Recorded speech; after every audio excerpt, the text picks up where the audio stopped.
Estamos já há algum tempo preparando uma cantata de Natal com muito carinho.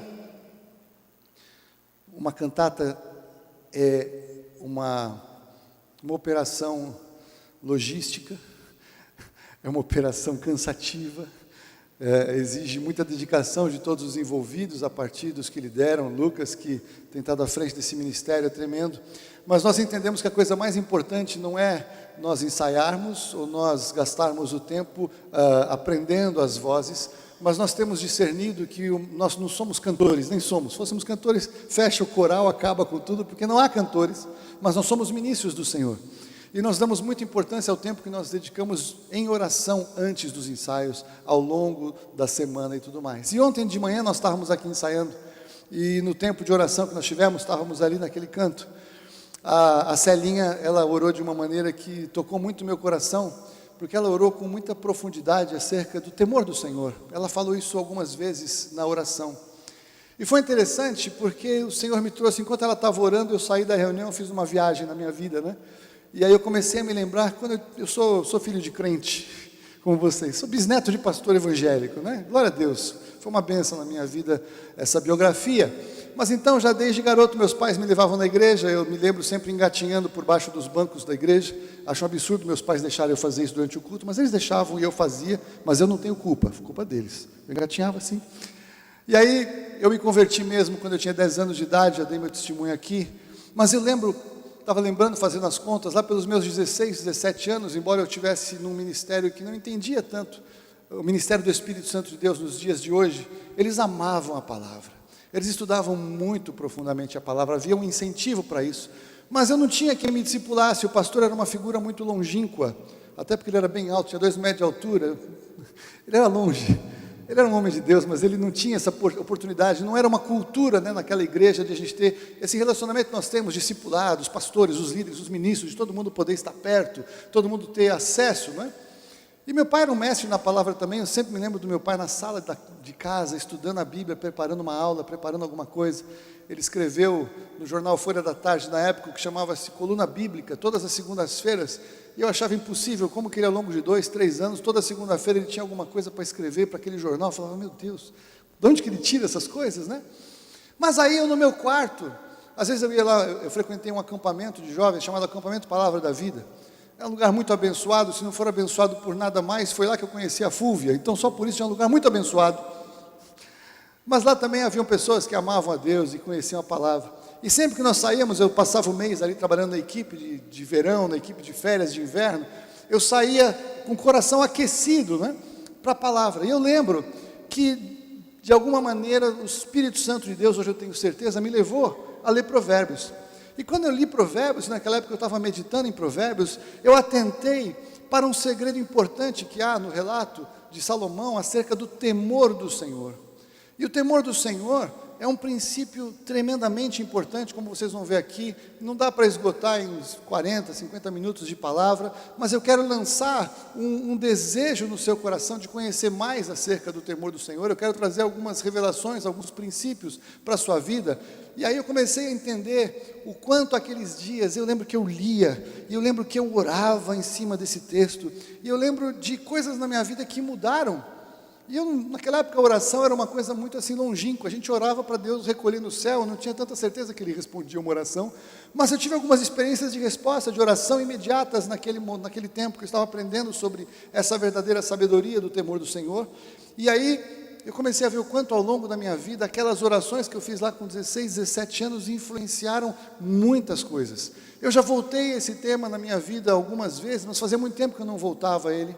E ontem o Senhor me trouxe isso de uma maneira tão forte, tão intensa, que eu decidi que eu preciso voltar a mergulhar, e agora com um pouco mais de profundidade. Algumas pessoas puderam me ensinar algumas coisas ao longo do tempo, o Senhor me ensinou algumas coisas ao longo de tanto tempo, então eu creio que eu posso tirar mais tesouros, né, acerca dessa revelação. A expressão, o temor do Senhor, ela aparece pela primeira vez, não é onde eu vou ler agora, Jó 28, 28, para você que está anotando. O temor do Senhor é a sabedoria. O temor do Senhor é a sabedoria. Isso veio no livro de Jó. Jó é um dos livros mais antigos da palavra de Deus. E aí nós vemos então que Davi, ele teve esse entendimento, porque em Salmo 111:10, ele diz: o temor do Senhor é o princípio da sabedoria, tem bom entendimento todos os que cumprem os seus preceitos, e o seu louvor subsiste para sempre. E aí nós vemos então que Salomão recebeu do seu pai, e aí ele fala isso em Provérbios capítulo 1, versículo 7, o temor do Senhor é o princípio do conhecimento, mas os insensatos desprezam a sabedoria e a instrução. Novamente em Provérbios 9, 10, o temor do Senhor é o princípio da sabedoria, e o conhecimento do santo, com letra maiúscula, o Senhor, é o entendimento.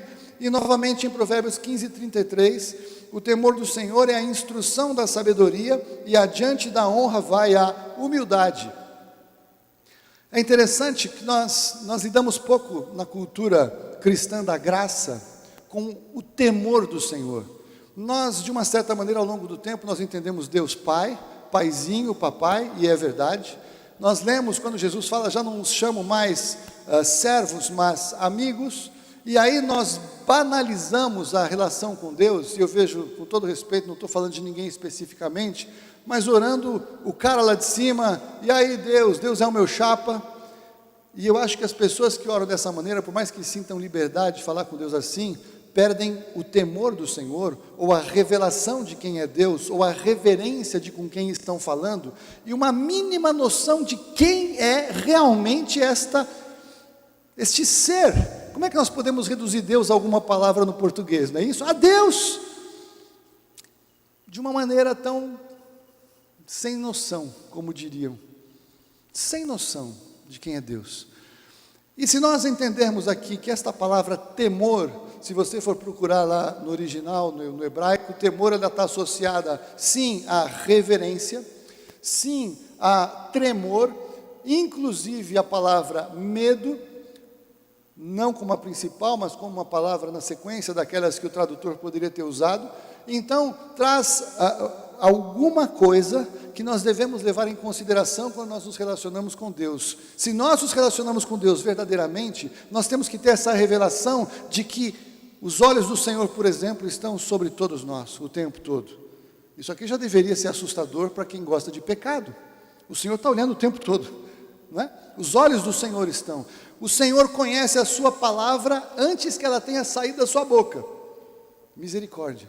Pior, o Senhor conhece o seu coração, Ele sabe por que você fala, mesmo que você tenha falado alguma coisa que não é exatamente o que vai no seu coração.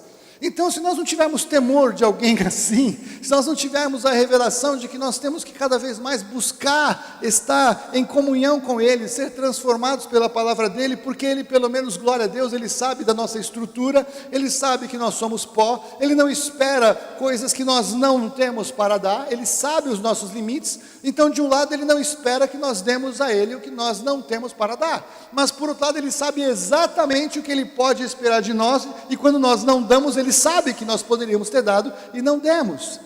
Eu poderia fazer aqui gastar um tempo para tentar trazer para você o que significa realmente esse temor do Senhor, ou essa compreensão do que é este relacionamento com Deus, mas ou eu já trouxe por revelação pelo Espírito no seu coração e você recebeu, ou você não recebeu, posso ficar 3 horas aqui, eu não vou conseguir pôr em palavras se o Espírito Santo não revelar. Você está entendendo isso? Nós temos que ter revelação de quem é Deus. Não dá para explicar. Não dá para dar um sermão expositivo temático, 5 pontos, esse é Deus, ponto 1, ponto 2, não dá. Deus é inalcançável, incompreensível, inexplicável, e Ele decidiu então que a única maneira possível de se revelar a nós, foi mandando Jesus para ser reconhecido em figura humana. Ele reduziu a sua sabedoria eterna a um livro desse tamanho, que cabe na tua mão, que cabe hoje no teu celular, e isso aqui não é toda a revelação de Deus, mas é a revelação suficiente para que você e eu possamos conhecê-lo. É aquela que nós temos capacidade de absorver e de receber, e mesmo assim tem gente que lê a Bíblia por anos e não entende tudo, e tem gente que tem a Bíblia e não lê nunca. E aí quando eu leio que os loucos desprezam a sua sabedoria, eu entendo exatamente por que a sabedoria de Deus ela é contrária à sabedoria humana. Paulo gastou muito tempo revelando isso no início de 1 Coríntios, quando ele fala acerca da sabedoria de Deus e da sabedoria dos homens. Ele diz que a sabedoria dos homens é loucura. Aí ele inverte e diz que para os homens o Evangelho é loucura, mas é o poder de Deus para a salvação de todo aquele que nele crê. Então entenda que a sabedoria de Deus, ela é incompatível com a sabedoria humana de uma forma predominante.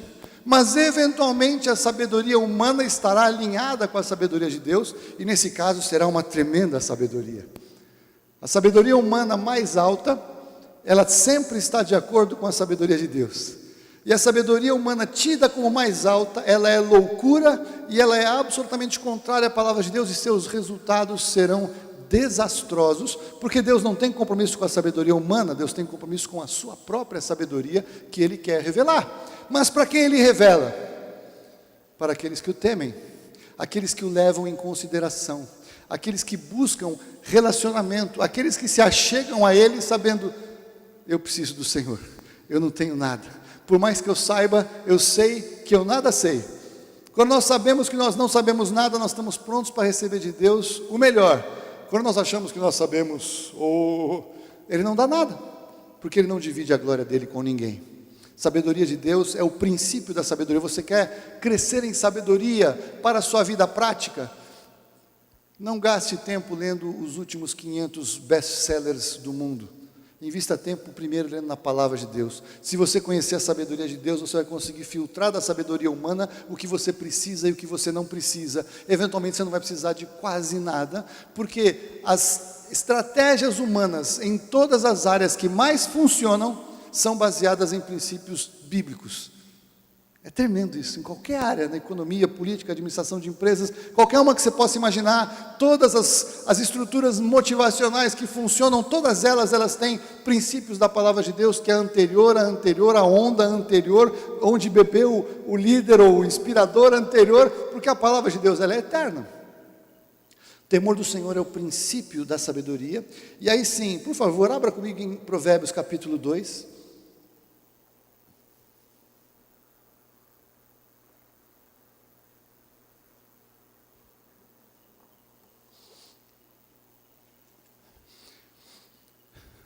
Provérbios no capítulo 2, nós lemos assim: Filho meu, se aceitares as minhas palavras, e entesourares contigo os meus mandamentos, para fazeres atento à sabedoria o teu ouvido, e para inclinares o teu coração ao entendimento, sim, se clamares por discernimento e por entendimento alçares a tua voz, se o buscares como a prata e o procurares como a tesouros escondidos, então entenderás o temor do Senhor e acharás o conhecimento de Deus. Conhecimento de Deus. As pessoas que se achegam nas igrejas, ou nas reuniões, ou diante de pessoas que pregam o Evangelho, se essas pessoas tiverem um mínimo temor de Deus, elas encontrarão a revelação do Senhor. Ele diz: então entenderás o temor do Senhor, vírgula, aqui paráfrase minha, entendendo o temor do Senhor, acharão o conhecimento de Deus. Sabemos que o conhecimento de Deus está em Jesus. Eu vou chegar lá, porque Jesus inclusive cumpre isso, só para você não achar que eu estou pregando uma nova forma de salvação. Eu continuo pregando Jesus, nós pregamos Jesus, mas veja, quando a gente prega o Evangelho, se a pessoa não se reconhece pecadora, ela não tem como se arrepender para se achegar a Deus. E a única maneira da pessoa realmente se reconhecer pecadora, ela tem que ter temor do Senhor, ela tem que ter revelação de Deus, ela tem que entender que ela não tem como se achegar a Deus. É por isso que as pessoas que se acham não chegam. Eu já preguei Evangelho para muitas pessoas que têm muita dificuldade de reconhecer que sejam pecadoras. Muito. E também pessoas que, embora se reconheçam pecadoras, elas se acham que elas não são tão pecadoras. Tem gente muito pior do que eu. Eu sou bom, eu pago meus impostos, eu nunca matei, nunca roubei, eu faço o melhor que eu posso. Eu não sou tão pecador assim quanto esses. Deus tem que me receber. Essa pessoa não tem o menor temor do Senhor. Você entende isso? Ela não sente que ela tem uma inadequação. Essa inadequação, ela só pode ser gerada pelo Espírito Santo de Deus. Então esta pessoa que se acha muito sábia, que se acha muito preparada, que se acha muito boa, ela não tem noção de quem é Deus. Paulo, em Romanos capítulo 1, ele traz esse entendimento de uma maneira muito clara, quando ele fala que todas as pessoas diante de Deus, ao olharem a criação, são indesculpáveis em não reconhecer que haja um Criador. porque esta revelação Deus pôs no coração de todos os seres humanos, ele assim o diz. Então, quando a pessoa olha para a criação e fala, puxa vida, deve ter sido uma explosão maravilhosa que gerou tudo isso. Ela não tem noção de que tem alguém inteligente, criador de todas as coisas. Quando a pessoa começa a entender que tem a criação, ela começa a ficar impactada, como é que tudo isso pôde acontecer? E essa pessoa então vai reconhecer que alguém criou, e quando ela faz isso, ela está começando a ter uma revelação de temer que há alguém, e se ela buscar este alguém com um A bem maiúsculo, o mais maiúsculo possível, este alguém vai se revelar, porque Deus disse, buscar-me-eis e me achareis, se me buscardes de todo o coração. Então Deus pode trazer alguém para pregar o evangelho para essa pessoa, porque ela está buscando, e pode estar buscando nos lugares mais absurdos e estapafúrdios possível, porque Deus vê o coração. Mas Deus considera que aqueles que têm capacidade de ver a criação e adoram a criatura, então adoram animais, adoram outros seres humanos, adoram objetos de arte, de madeira, de pedra, do que quer que seja, Deus considera indesculpável, porque se essas pessoas têm a capacidade de decidir que tem que adorar alguma coisa, e adoram qualquer coisa que foi criada, são loucos, porque se foi alguma coisa tão criada quanto ele mesmo foi, que diferença que pode fazer? Nenhuma, somos iguais. Por que eu vou adorar uma outra pessoa? Que vai morrer como eu, ou que já morreu como eu? Eu não. Já morreu? Eu não. Já morreu, não é? O que ela pode fazer por mim? Mas se eu entendo que há alguém por trás de tudo isso que criou todas as coisas, eu começo a ter revelação. E aí o Senhor pode me ampliar esta revelação pela sabedoria dele, revelada pela sua palavra, revelada em Jesus Cristo. Amém? Todos bem até aqui? Então, o temor do Senhor se compreende e é achado quando o conhecimento de Deus ele é revelado quando começamos a entender que há um temor no Senhor. E é interessante, Provérbios 14, 26 estabelece ainda uma bênção generacional. Uma família que conhece a Deus e que teme a Deus, há uma grande oportunidade de bênção sendo transferida. Eu quero compartilhar um pouco sobre isso rapidamente, porque em Provérbios 14, 26, o Salomão teve a exata compreensão ao dizer, no temor do Senhor, há firme confiança, e os seus filhos terão um lugar de refúgio. Uma casa que teme ao Senhor, há refúgio para os filhos encontram refúgio em uma casa que teme ao Senhor. O temor do Senhor é o princípio da sabedoria, algo que é princípio, significa que há uma continuidade, tudo que tem um princípio tem continuidade. Então na minha história familiar, por exemplo, o meu bisavô, que era um homem que temia ao Senhor, ele pôde repassar isso para os filhos, e dos seus filhos, uma filha seguiu o temor do Senhor, e o outro filho não seguiu o temor do Senhor. Esse outro filho que não seguiu o temor do Senhor, ele conseguiu beber, fumar e prostituir 2 fazendas de café e sobrou sem nada. A filha que entendeu o temor do Senhor pôde ensinar as suas filhas e pôde alcançar um marido no temor do Senhor e pôde gerar uma outra geração familiar. Uma outra geração familiar que teve, não vou falar das minhas tias e tios, até porque tem gente viva ainda, mas eu vou dizer que na minha casa, dos meus pais, a minha mãe recebeu esta palavra e conheceu o meu pai, que também era debaixo do temor do Senhor e veio a dar a minha vida, eu e a minha irmã. E aí, então os meus filhos, eles têm uma bênção de poder ouvir do temor do Senhor, de ter um refúgio no temor do Senhor, mas cada um faz o que quer com aquilo que recebe. Mas veja que há uma bênção generacional repassada, e foi exatamente isso que aconteceu na vida de Davi, Salomão e Josafá. Eu não vou ler com certeza toda a história de Davi, Salomão e Josafá. Eu encorajo que você possa ler um pouco mais, mas eu quero ler alguns princípios rapidamente. Abra comigo no Salmo 34, por favor.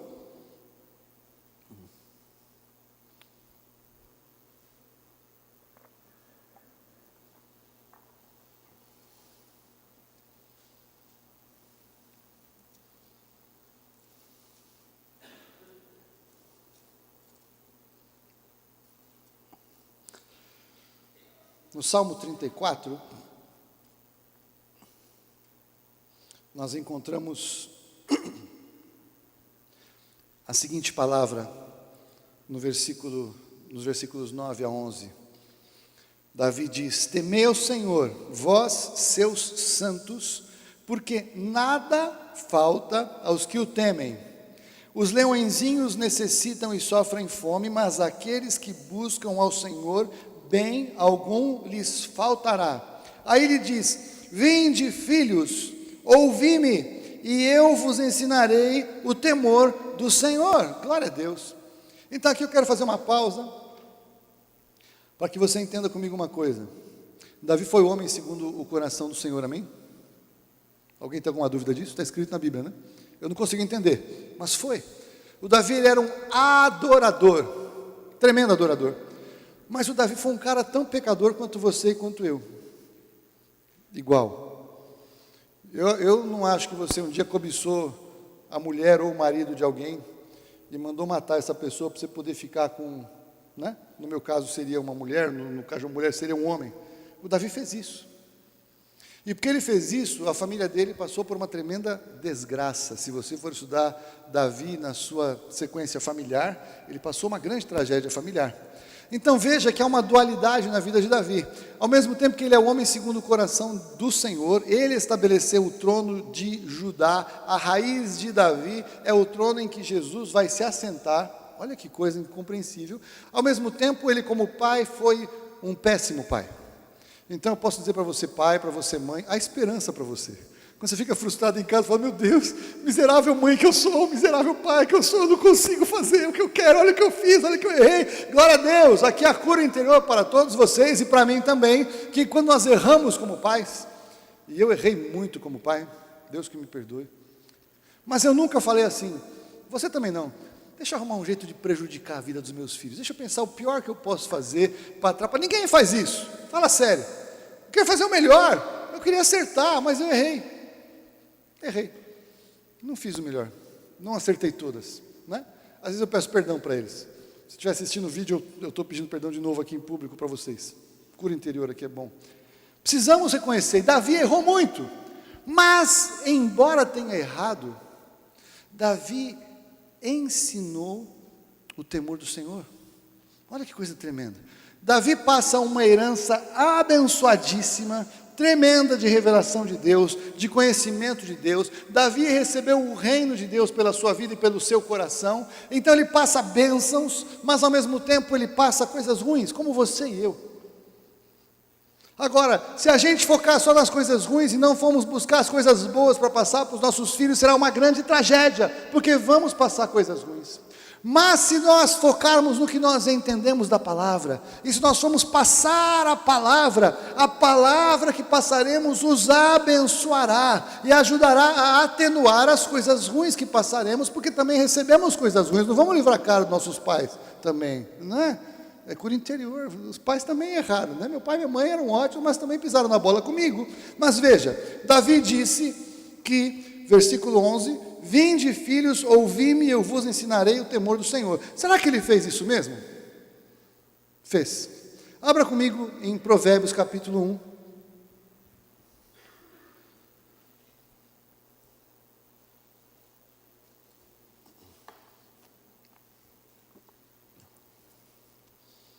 E aí nós vamos ver Salomão, começando a sua escrita, Provérbios de Salomão, filho de Davi, rei de Israel. Pronto, ele primeiro declarou qual é a sua paternidade, de onde ele veio. Aí ele diz, para se conhecer, ele está escrevendo, para se conhecer a sabedoria e a instrução, para se entenderem as palavras de inteligência, para se instruir em sábio procedimento, em retidão, justiça e equidade, para se dar aos simples prudência e aos jovens conhecimento e bom siso. Da onde ele recebeu isto? Do seu pai. Ele entende que os jovens precisam receber este ensinamento, e aí ele diz, ouça também o sábio e cresça em ciência. Ou seja, a pessoa tem que ser sábio para crescer em ciência, e o entendido adquire habilidade. Como é que ele pode adquirir habilidade se ele não tem e precisa adquirir?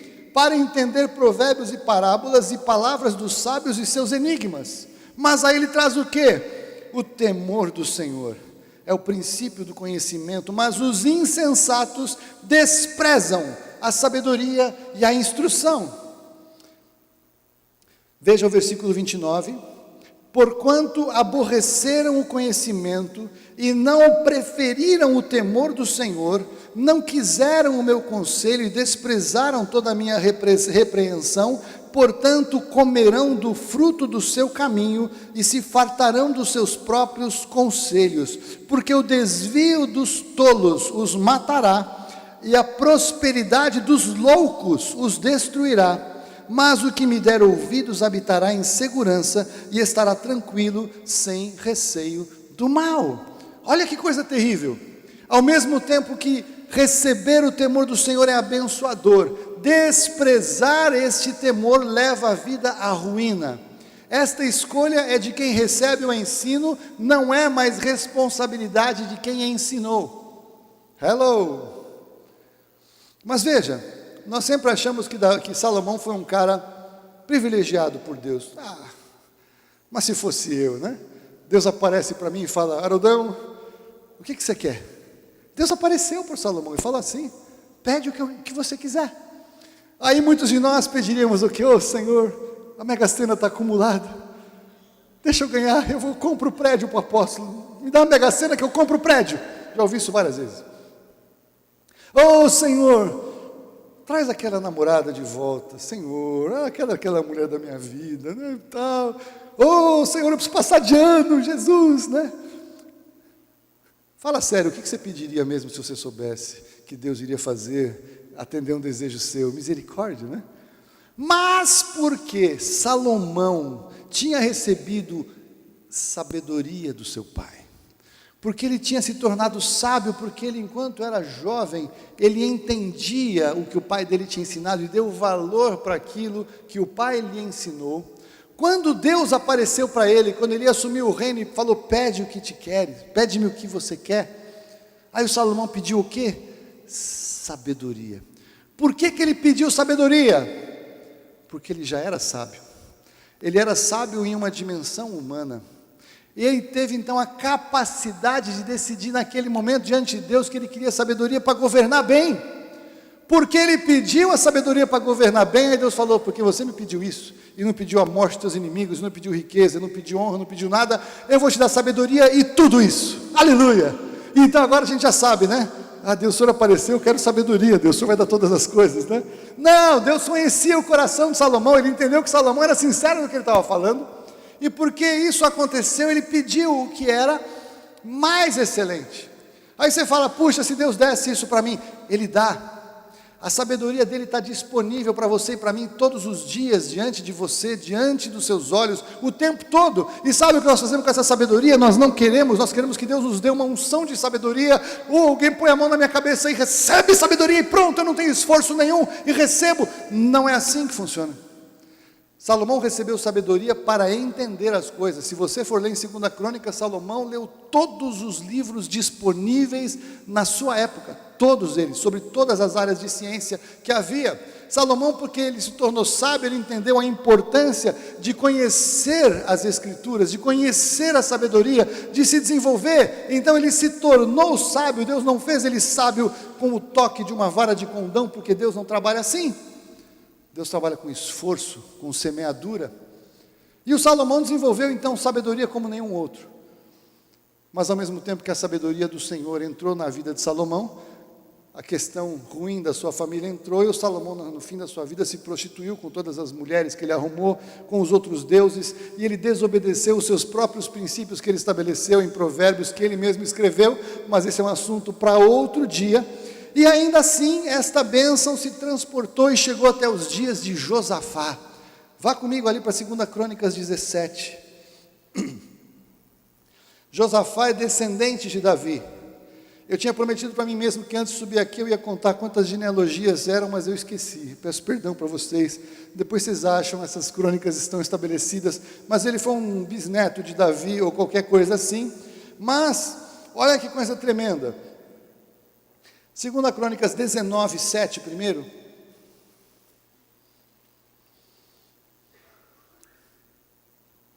Josafá, eles estavam debaixo de uma tremenda ameaça, assim. O inimigo que vinha contra ele falou o seguinte: eu vou acabar com tudo. Eles estavam debaixo de uma grande opressão. Esse é aquele hino que nós cantamos, esse hino nada, aquele cântico que nós cantamos, do Ron Quenole, né? Canta ao Senhor com alegre som, a vitória do Senhor. Era uma batalha em que na batalha ele confiou tanto no Senhor, mas tanto no Senhor, mas tanto no Senhor, que em vez de ele colocar os soldados mais furiosos na frente de batalha, que era o normal que se fazia, ele colocou na frente de batalha os ministros de adoração. Então, você já viu filme de guerra, aqueles guerra medieval assim, tipo aquele do Mel Gibson, Coração Valente, aquela batalha campal assim, né? Os caras que estão na linha de frente, tadinho, acho que são os caras que já sabem que já tem seguro de vida alto, eles estão brigados com a mulher, são os caras que vão para morrer, porque quando chega aqueles caras, né? Chega todo mundo assim, sabe como é que é aquilo? Caramba, aqueles caras não têm a menor chance, porque se o cara da frente não matar, o que vem atrás, o próprio cara do exército, acho que atravessa o cara, né? O da frente morre. Tanto que foi onde Davi mandou colocar Urias na frente, bem na frente. E o que o Josafá fez? Ele colocou na frente os adoradores. Você imagina que nós vamos para a guerra, aí lá na frente a gente coloca lá o Lucas, coloca a Tarsila, vão na frente. Nós vamos aqui, os guerreiros, né? Por quê? Ele tinha certeza que o Senhor iria comprar a sua batalha. Esse é o Josafá, para você entender o coração dele, se você não sabia. Leia depois 2 Crônicas 20. Mas aqui no 19, 7, ele está falando o quê? Agora, pois, seja o temor do Senhor convosco. Tomai cuidado no que fazeis, porque não há no Senhor nosso Deus iniquidade, nem acepção de pessoas, aleluia, nem aceitação de presentes, versículo 9, e deu-lhes ordem, dizendo, assim procedei no temor do Senhor com fidelidade e com coração perfeito. O Josafá, por uma bênção generacional, ele sabia da importância do temor do Senhor. Então o que ele como rei fazia? Ensinava para o seu povo. Ele mesmo ensinava, ele mesmo pregava. E olha que coisa tremenda. Agora volte para o versículo 17, para você entender que o temor do Senhor, ele funciona dos dois lados. Ele funciona para os que obedecem, e ele funciona para os que não obedecem. 2 Crônicas 17, o Josafá, ele organizou o povo, e olha só o versículo 3, o Senhor era com Josafá, porque andou conforme os primeiros caminhos de Davi, o quê? Davi o quê? Seu pai.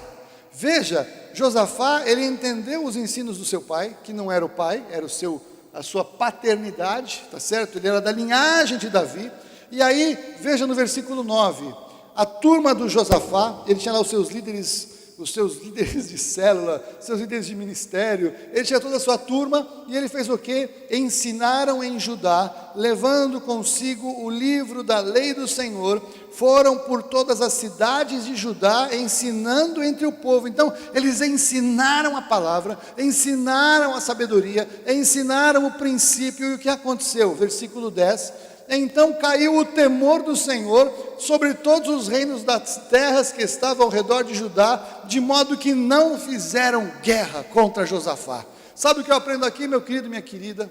Isso aqui é batalha espiritual. Depois eu passo aqui para o pastor Mituro, pastor Helenice, para ensinarem mesmo, eu sou aprendiz desse negócio, mas o que eu vejo aqui é o seguinte, por figura quando você ensina a palavra do Senhor, o Senhor faz cair temor sobre os seus adversários, o temor do Senhor cai sobre os seus inimigos, porque eles vão saber o quê? O mundo espiritual olha e fala, ele conhece a palavra, ele ensina a palavra, ele crê na palavra, nós não temos chance, nós estamos perdidos, não temos como vencer, porque a palavra de Deus mesmo ensina que o povo de Deus é destruído quando falta o quê? Conhecimento. Mas da onde vem o conhecimento? Pelo que nós vimos, pelo temor do Senhor. Não há conhecimento, não há sabedoria adquirida quando não tememos a Deus, quando não tememos ao Senhor. Então a maior batalha espiritual que você pode fazer na sua vida é amar a palavra de Deus, é saber quem você é, conhecer as verdades, saber onde o Senhor te plantou, te estabeleceu, quais são os seus direitos e quais são os seus deveres, porque esta palavra é a constituição do reino de Deus. Esta é a constituição do alto.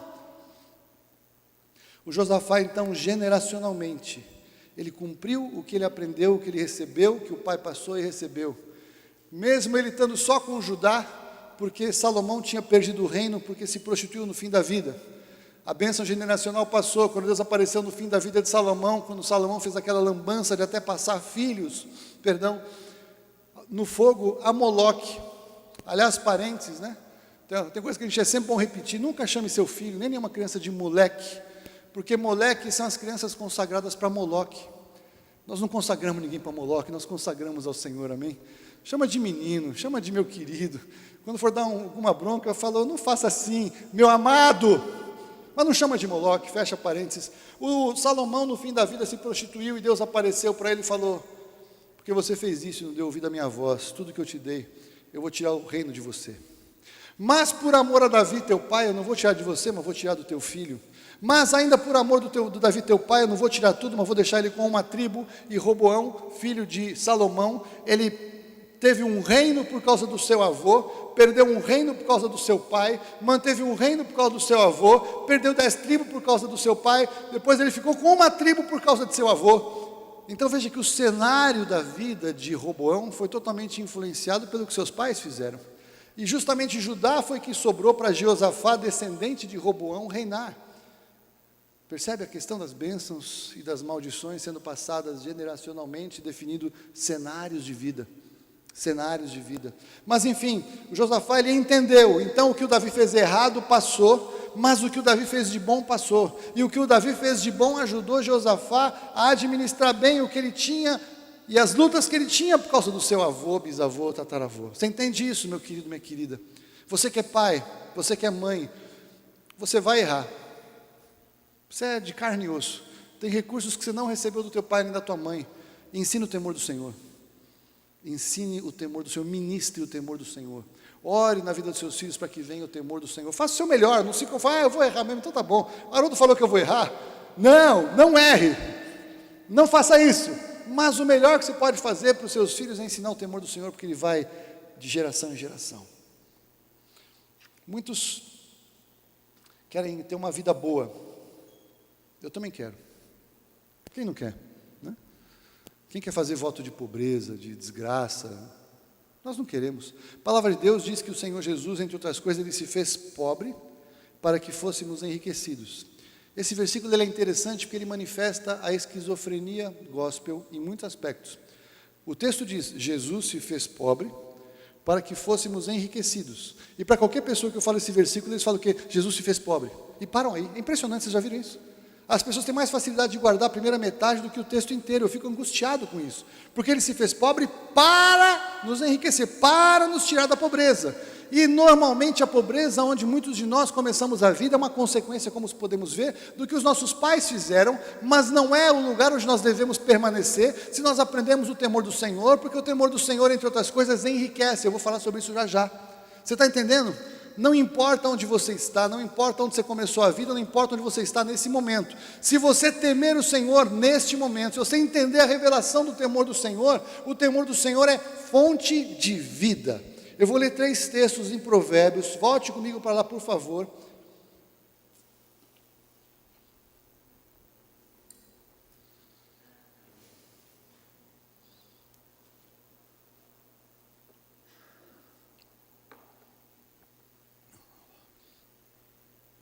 Provérbios 14, 27.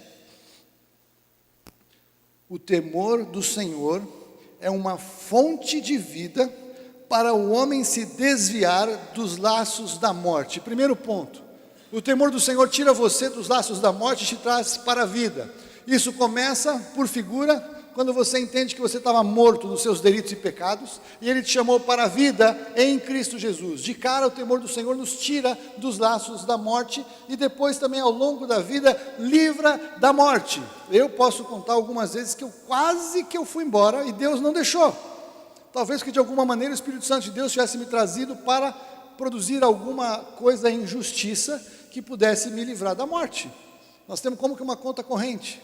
Tem gente que passa a vida inteira fazendo saque, aí morre, acabou o assunto, zerou a conta, mas isso aqui é um assunto para outro dia. Provérbios 19, 23.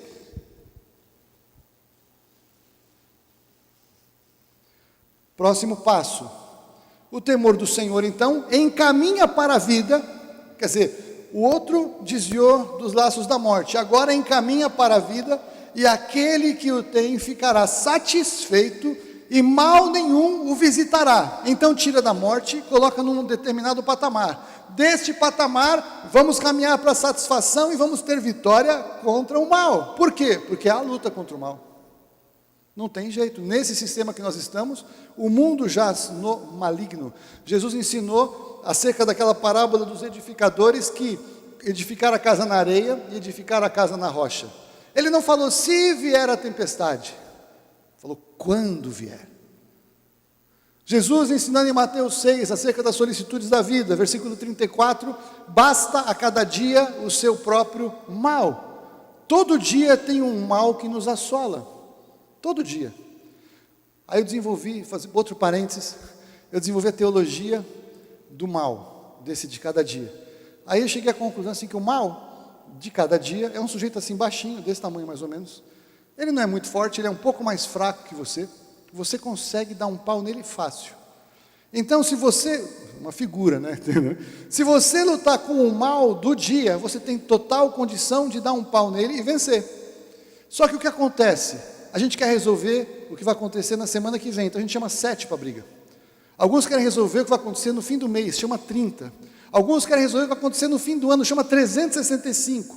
E nós começamos a lutar contra coisas que nós não precisamos lutar, porque basta cada dia o seu mal. De um mal você dá conta com a bênção do Senhor. Mas se você quiser resolver o teu assunto de daqui um mês, daqui 30 dias, daqui um ano, você vai apanhar. E Deus não tem provisão para você, porque Ele diz que basta cada dia o seu mal. Você está entendendo? O que é ansiedade? A ansiedade é tentar brigar com alguma coisa que nós não temos recurso para brigar. Mas o de hoje a gente resolve. Não ande ansioso de coisa alguma. Em tudo seja conhecida diante do Senhor as suas necessidades, com oração e súplica, com ações de graça. E o meu Deus, segundo a sua riqueza em glória, há de suprir cada uma das suas necessidades em Cristo Jesus. Não anda ansioso de nada. O mal de cada dia vai vir, mas Ele dá. Você tem provisão para dar um pau nele. Amém? Entenderam?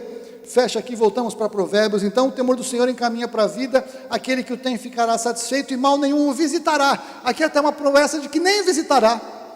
Mas vamos ser sinceros, nós não chegamos nesse nível, né? A gente dá umas escorregadas.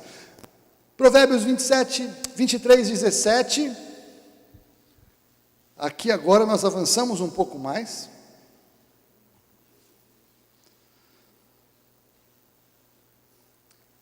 Não tenhas inveja dos pecadores, antes conserva-te no temor do Senhor todo dia. Sabe o que acontece? Nós estamos naquela caminhada, estamos saindo da morte, estamos vencendo o mal, estamos ficando satisfeitos com as coisas que estão acontecendo, estamos numa caminhada legal, estamos tendo experiência com Deus. Aí o diabo vem e coloca o teu vizinho. Sabe aquela propaganda que o cara está lá com um carrinho assim, o vizinho chega com o carrão do lado assim? Ou o cara manda fazer a piscina do lado. E aí o diabo faz a gente olhar. A própria sabedoria popular já disse para você, sabedoria popular que não é bíblica, que a grama do vizinho parece mais verde, sabe assim? Não é isso? Aí estão os dois vizinhos, um olhando para o outro, e um achando que o que está do lado tem uma coisa melhor. Você está olhando para ele e fala, eu queria ter o que ele tem. E ele está lá na casa dele falando, eu queria ter o que ele tem. Essa é a pior coisa que nós podemos fazer. Não tenha inveja dos pecadores, pior ainda. Antes, conserva-te no temor do Senhor todo dia. Processo. Agora vá comigo, volta aí no 22:4, porque aqui nós temos uma última evolução disso que eu quero trazer, porque o tempo vai. 22:4. O galardão da humildade e do temor do Senhor é riquezas, honra e vida. Aleluia. Riquezas, honra e vida. Mas veja que no processo, o Salomão na sua sabedoria já encaixou uma coisa. A coisa começa a dar certo. As coisas vão andando. Você está indo naquela construção que o Senhor está te dando. Aí você chega e fala, mas eu sou bom, né? Eu sou demais. Deus é bom comigo, porque eu sou muito bom. Ele incluiu aqui a humildade junto com o temor do Senhor, destacadamente. Porque quando a gente se perde aqui, ele ensinou em outro lugar que a soberba precede a ruína e a altivez de espírito a queda. O Senhor não pode fazer o que nós temos que fazer. Então o que nós temos que fazer nessa trajetória de transformação, nós temos que andar na trilha, permanecendo no temor do Senhor. E humildade é uma marca de que eu estou no temor do Senhor, porque se eu sempre reconhecer que todas as coisas que eu tenho, não foi o meu braço que fez, mas o Senhor quem me deu, eu estarei seguro. Mas quando entra esta vaidade de achar que, puxa vida, até que eu estou indo bem, começa a entrar soberba, começa a entrar vaidade, e esse é o pecado favorito de Satanás, porque foi por aí que ele entrou. Ele sabe nos enredar e engodar, mesmo atrás de um orgulho gospel. Sabe orgulho gospel? Eu sou muito espiritual. Eu sou muito frutífero. Ninguém serve nessa casa como eu. Sou o melhor diácono da história do Evangelho. E muitas vezes nós trazemos isso para dentro do nosso coração, sabe assim? Ou na sua área de competência. Você tem que ser ótimo, a Bíblia te chamou para ser ótimo. Salomão ensina muito que nós temos que ser perito no que fazemos. Perito. O cristão deveria ser o melhor profissional da sua área, qualquer que seja a área de competência. E deveria dar glória a Deus por ter alcançado esse lugar e usar esse lugar como um lugar, um púlpito de pregação para os outros. Como é que você chegou até aí? Ah, cara, são muitos anos de estudo, eu estudei, eu viajei, eu li muito, e Deus me abençoou também. O Senhor foi comigo. Glória a Deus porque eu posso estar nesse lugar, porque o Senhor me colocou. O Senhor, a palavra do Senhor, o temor do Senhor, a oração dos irmãos, é por isso que eu estou aqui. Sabe por que eu estou aqui? Para te pregar o Evangelho. Você conhece Jesus? Você tem medo de perder o emprego? Você tem medo de morrer amanhã?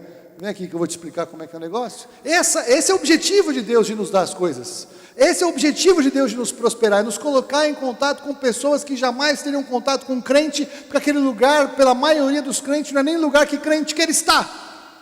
E precisamos estar, precisamos ocupar, precisamos chegar para falar com essas pessoas.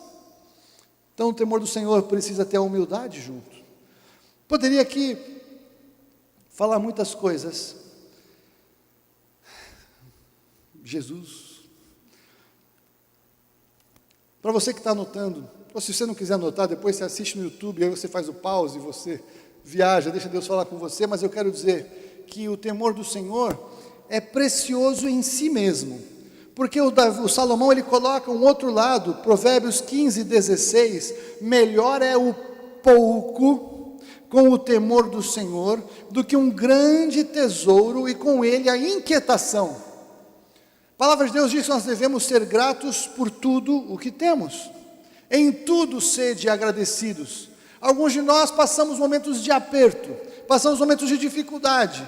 Isso faz parte da vida, faz parte do tempo que nós teremos aqui. O Senhor disse que no mundo teríamos aflições. Eu quebrei. Já dei testemunho aqui na igreja. Dei a minha cama para pagar o caminhão de mudança, faz pouco tempo. Sobrou quase nada, segurei o sujeito para cortar a luz no poste umas 2 vezes na minha casa. Às vezes tinha almoço, não tinha certeza que teria jantar. E tinha jantar. E não cortou a minha luz. E ganhei uma cama muito melhor do que a que eu tinha. E hoje, glória a Deus, o Senhor está restituindo todas as coisas. Então não estou falando de uma coisa que eu não conheço, eu sei muito bem. Estive lá. Mas é um lugar para a gente estar de passagem. Porque a palavra de Deus nos assegura isso. Mas eu sei o que é aperto, dificuldade, ameaça. Eu sei o que é viver cada dia um dia. Foi aí que eu aprendi esse negócio. Eu queria dar um pau em 2 anos de sujeitinhos baixinhos, sabe assim? E aí eu ficava de noite, e eu molhava o meu pijama, e molhava o lençol, molhava o colchão, em angústia. Aí eu comecei a voltar para a palavra. Comecei a lembrar o que eu prego. E glória a Deus, muitos daqui da igreja nem souberam o que aconteceu. Glória a Deus por isso. Porque o Senhor livra, Ele nos livra. Ele é o seu refúgio, Ele é a sua segurança, não é o outro, não é quem está ao seu lado, é o Senhor, só o Senhor. Então, quando Ele diz, melhor é o pouco com o temor do Senhor do que um grande tesouro e com ele a inquietação, se você está passando um tempo em que você está com menos do que você já teve, se você está passando aperto e parece que tem pouco, ou se você agora está tendo entendimento que Deus quer tirar você desse lugar, Ele não quer que você tenha pouco para sempre, mas Ele quer prosperar a sua vida, porque essa é uma das manifestações do Evangelho, que não é a teologia da prosperidade, que é uma farsa, é uma fraude, é uma heresia, mas é inegável que no reino de Deus há prosperidade, como um dos aspectos da manifestação da salvação. A palavra salvação ela é muito ampla, a palavra salvação é uma palavra grega sozo, que diz respeito à saúde, que diz respeito à segurança, que diz respeito à proteção, diz respeito à salvação eterna, mas também diz respeito à prosperidade. Faz parte da obra de Jesus na cruz nos dar acesso a sermos enriquecidos. Não quer dizer que todos os crentes serão milionários, isso não existe. Mas ele diz que se eu me alegro no pouco, temendo ao Senhor, é melhor eu fazer isso, porque tem gente que tem muito e vive inquieto e angustiado. Será que eu vou perder? Será que vai dar certo? Será que esse negócio? Será que vão me roubar? Será que meus funcionários? Será que minha mulher quer me matar para ficar com a amante? Sabe aquela coisa que os caras que tem muito, que não tem o temor do Senhor, tem segurança nas riquezas, o cara não aguenta. Bom, vocês entenderam. O temor do Senhor é precioso em si mesmo. Nada é mais precioso do que a revelação do entendimento, da revelação do temor, revelação do conhecimento do Senhor. Nada é mais precioso do que isso. Nada, zero, qualquer coisa é lixo. Paulo falou exatamente isso, ele foi mais forte. Paulo falou que ele considerava todas as coisas como esterco, comparado à sublimidade da revelação do Senhor. E Paulo era rico, influente, cidadão do mundo, poliglota. Paulo tinha um vidão antes dele se converter. Estava ouvindo um pregador falar, Jesus arruinou a vida de Paulo. É verdade, a vida de Paulo foi arruinada, ele perdeu o seu lugar eclesiástico, perdeu o seu lugar de governo, perdeu a sua fortuna, perdeu tudo. E ele falou, eu estou feliz porque eu perdi tudo por conta da revelação do conhecimento do Senhor. E eu considero tudo como esterco por causa da sublimidade desse conhecimento. Nada é mais importante. E Deus sustentou Paulo até o fim da vida. E Paulo foi o cara, talvez, de maior influência no mundo. No mundo. Depois de Jesus, claro. Porque você está aqui no estado de São Paulo, na cidade de São Paulo, não é assim? O cara morreu faz tempo. Morreu na cadeia. O Império Romano achou que estava acabando com ele. Mal sabiam eles. Ouvi uma palavra outro dia tremenda sobre Paulo na prisão, na hora que ele foi ser morto. Puxa vida, que palavra, chorei 2 dias seguidos. Então veja, o temor do Senhor é precioso em si mesmo. O temor do Senhor deve levar-nos a nos desviar do mal. Provérbios 16:6, para você que está anotando. Aliás, o temor do Senhor nos leva a odiar o mal. Provérbios 8:13.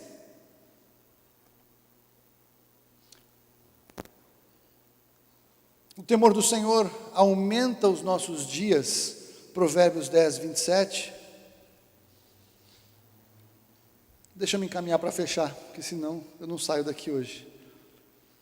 O temor do Senhor, ele nos deve levar a pregar aos outros. Abra comigo em 2 Coríntios capítulo 5.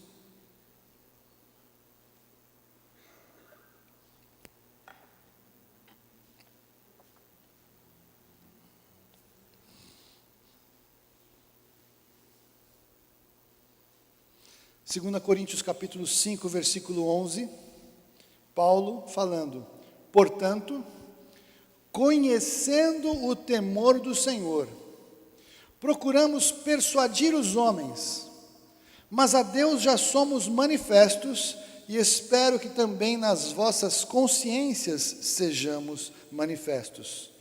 O temor do Senhor, conhecendo o temor do Senhor, procuramos persuadir os homens. Sabe de uma coisa? Eu acho que a falta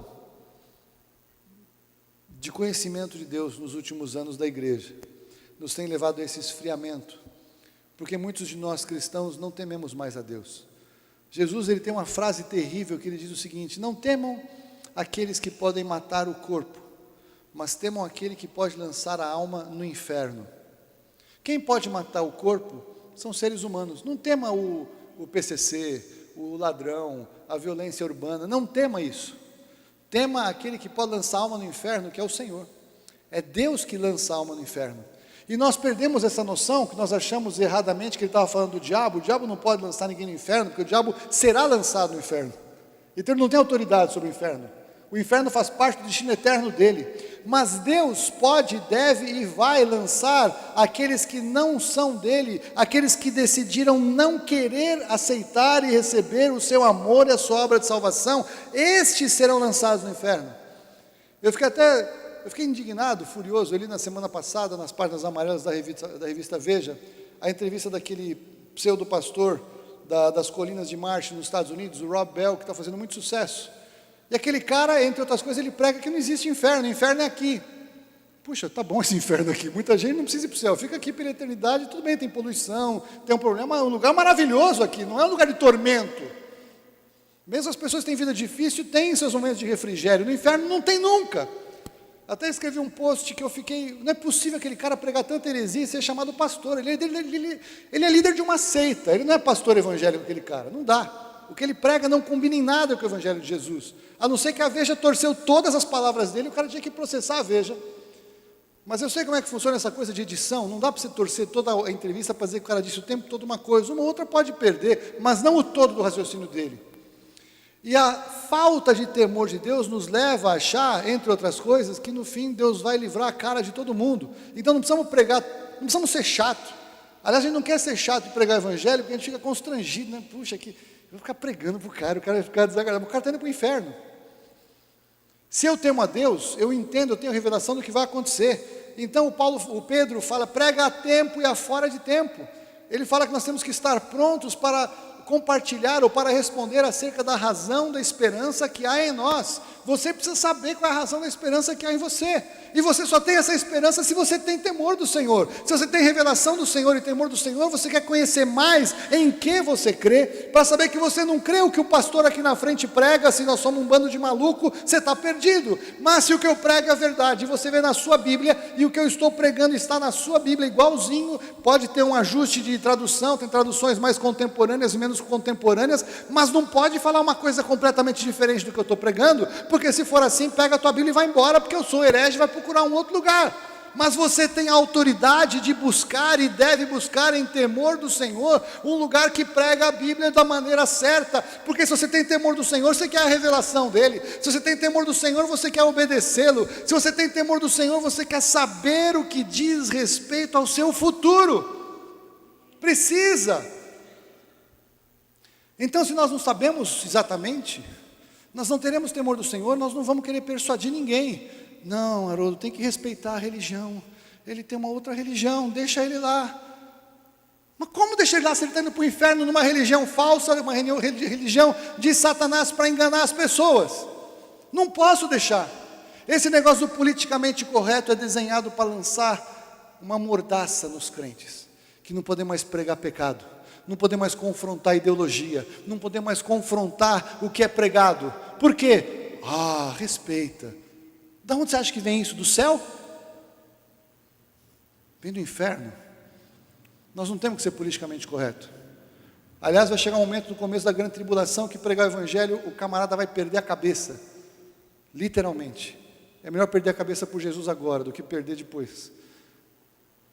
É séria a coisa. Você tem temor do Senhor? Você sabe quem você segue? Nós não podemos nos tornar religiosos de achar que porque a gente vem no domingo está tudo bem. Eu vim domingo na igreja, está tudo bem? Temor do Senhor é revelação do Senhor. 2 versículos para acabar. Não, um versículo e um texto e mais um versículo. O pastor, quando fala que está acabando, eu já expliquei para vocês, não é bem assim. Eu estou acabando. Atos 9:31, isso aqui nos diz respeito. Diz assim: assim, pois, a igreja em toda a Judeia, Galileia e Samaria tinha paz, sendo edificada e andando no temor do Senhor, e pelo auxílio do Espírito Santo se multiplicava. Aleluia! Se nós temos temor do Senhor, nós vamos crescer, nós vamos nos multiplicar, nós vamos fazer a diferença, porque o Senhor assim o diz, porque o temor do Senhor traz revelação. O temor do Senhor traz a manifestação do Espírito Santo de Deus. Por quê? O Espírito Santo de Deus ajuda a termos o temor do Senhor. Olha que tremendo esse texto. Eu queria poder ter mais tempo para esgotar, para aprofundar, mas eu sei que aqueles que entenderam vão aprofundar. O temor do Senhor, pelo auxílio do Espírito Santo, leva à multiplicação, leva a gerar vida espiritual na vida dos outros, em nome de Jesus. Mas veja, para fechar, o temor do Senhor, ele se revelou em Jesus. Volte comigo para Isaías capítulo 11. Eu ia ministrar esse texto todo, não vou, mas você vai entender o que eu quero dizer.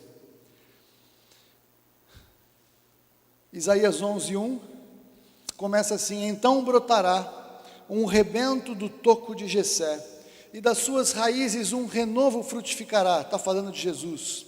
E sobre ele repousará o Espírito Santo, o Espírito do Senhor em letra maiúscula, o Espírito de sabedoria e de entendimento, o Espírito de conselho e de fortaleza, o Espírito de conhecimento e de temor do Senhor.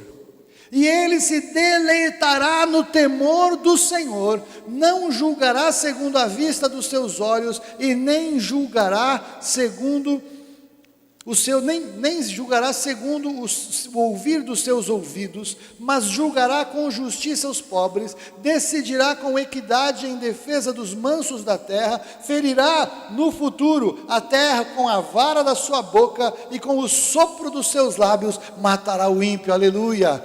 Por último, Isaías 33:6. A palavra que protege nos últimos dias. Isaías 33 é um capítulo de juízo futuro. Não dá tempo de eu ler agora, mas a proteção está aqui no 33:6. Será Ele, o Senhor, a estabilidade dos teus tempos, abundância de salvação, sabedoria e conhecimento, e o temor do Senhor é o seu tesouro. Só há segurança para tudo o que está por vir adiante de nós, no temor do Senhor. Jesus é a personificação da obra de salvação, da obra de revelação, da manifestação do amor de Deus, que é recebida por aqueles que o temem. Se você tem revelação de que você é pecador, e já teve um dia, você entendeu que tem alguém a quem prestar contas, tem um Deus que reina. Revelação de pecado não é você discutir código moral, saber o que é pecado, não é pecado, discutir se esse é ou se esse não é, ticar, fazer uma assembleia e vamos fazer os 458 pecados, esse é, esse não é, esse aqui é o ar. Não é isso. Temor do Senhor é reconhecer a total inadequação diante do Senhor, ponto. Eu não sou adequado diante do Senhor, não posso. Eu não tenho como chegar diante dele. Quem subsistirá diante do Senhor na sua presença? Quem pode chegar diante dele? Não tem como, a não ser por Jesus. E eu sei que muitos de vocês, a maioria já tiveram essa revelação. Mas eu também não posso perder a oportunidade hoje de trazer esse fecho. Jesus é esta manifestação. E Jesus é a única proteção para trazer a revelação do temor do Senhor, a salvação que há no nome de Jesus, para todo aquele que nele crê. Se você está aqui hoje e você conhece religião, você conhece Bíblia, você conhece Deus, mas você nunca teve a experiência de receber Jesus como seu Salvador, eu oro em nome de Jesus para que você tenha entendido o temor do Senhor, para que a revelação de quem Deus é e de quem nós somos diante dele, possa ser algo profundo, profundo em você, primeiro para a salvação e depois para a mudança de vida. Eu encerro por aqui, baixe sua cabeça, feche os seus olhos. Eu peço isso não por nada, não é um ritual, mas é quando a gente faz assim, a gente desliga das pessoas à nossa volta, e nós nos fechamos em nós mesmos, e é um momento que o Espírito Santo pode falar no seu interior. Eu creio que muitos de nós, muitos cristãos, nunca ouvimos acerca desses princípios do temor do Senhor de uma maneira explícita, embora saibamos, porque todo o Evangelho, ele está baseado em quem Deus é e quem nós somos. Toda a revelação do que nós pregamos e do que nós cremos parte do princípio que você leva o Senhor em consideração e que o temor do Senhor está na sua vida, mas hoje você entendeu de uma maneira talvez mais didática o que significa temor do Senhor. Mas se você nunca nem entrou por essa porta, a questão é mais séria, porque você precisa entrar por essa porta que é Jesus. Você precisa sair de onde você está, que é aquele texto que nós lemos, que é um lugar de morte. A palavra de Deus nos diz que nós estamos mortos nos nossos delitos e pecados, quando nós não recebemos a vida que há em Jesus. Eu sei que você está vivo aqui, sentado nesse salão, não é uma morte física desse jeito, mas é uma morte espiritual. Deus não faz sentido para você, ou se faz, você não tem certeza de que Ele faça. Então é necessário que você possa nascer de novo, você possa receber esta vida que há em Jesus. Se o Espírito Santo tocou no seu coração hoje, você entendeu que você precisa rever aspectos da sua vida, princípios da sua vida, você precisa conhecer mais acerca disso que eu estou falando. Eu quero te dizer que isso é entrar pela porta que é Jesus. Não estou te chamando para fazer parte da igreja, estou te chamando para fazer parte da vida de Jesus, em Jesus. Se isso faz sentido para você, eu vou pedir para você levantar a mão. Eu quero orar por você e quero conversar com você depois do culto. Tem alguém assim hoje que quer receber Jesus dessa maneira, que quer expressar o temor do Senhor segundo a palavra de Deus? Tem alguém assim aqui hoje? Glória a Deus. Estou vendo. Mais alguém?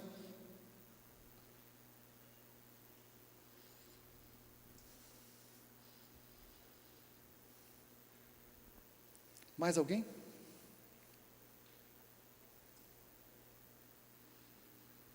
Glória a Deus. Quanto a você que já é de Jesus, eu quero sugerir que você aprofunde o conhecimento acerca do temor do Senhor na sua devocional, quando você está só. Pega uma chave bíblica, procura lá, temor do Senhor, é muito fácil. Eu achei 29 textos na Bíblia com a expressão exata, temor do Senhor. Tem muito princípio, muito ensino, tem coisa para ficar meses, não dá para reduzir numa palavra. Eu quis hoje dar uma manchete, eu lancei aqui uma isca.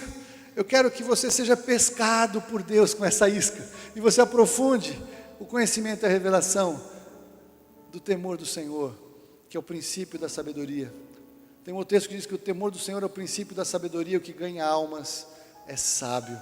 Possa ser você um grande ganhador de almas, para que a nossa igreja cheia do temor do Senhor possa alcançar todos aqueles que o Senhor nos tem dado para alcançar, e possamos nos multiplicar para esta última colheita.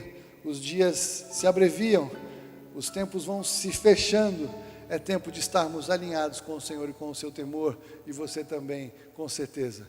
Deus te abençoe, que a palavra do Senhor continue fluindo no seu coração, ministrando na sua vida. Essa é a minha oração, em nome de Jesus. Vamos orar. Pai, louvado seja o teu nome pela tua palavra, porque a tua palavra não contém a verdade.